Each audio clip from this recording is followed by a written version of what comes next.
Assalomu alaykum aziz kuzatuvchilar, ijtimoiy tarmoq faollari, ommaviy axborot vositasi vakillari, qadrdonlarim, hamyurtlarim. Xudo xolasa bugungi sud majlisi qoldirildi ayrim sabablarga ko'ra.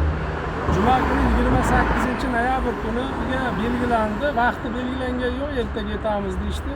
Xudo xolasa juma kunga sud majlisi natijasi haqida sizlarga ijtimoiy tarmoqlarda xabar beraman. Rahmat hammalaringga, bugungi sud majlisida qatnashgan, kelgan, ishtirok etgan, meni qo'llab-quvvatlagan ommaviy axborot vosita vakillariga rahmat. Erkin kuzatuvchi bo'lib ijtimoiy tarmoq faollariga rahmat. Oshna-og'aynilar, tanishlar kelishdi, rahmat hammalariga. Hammalari sog' bo'lsa, hammalaring sog' bo'linglar. Alloh rozi bo'lsin barchalaringdan, o'zi qo'llasin. Sog' bo'linglar. Xudo xolasa juma kuni natijasi haqida e'lon qilaman. Salomat bo'linglar, o'zlaringga ehtiyot qilinglar. Rahmat hammalaringga.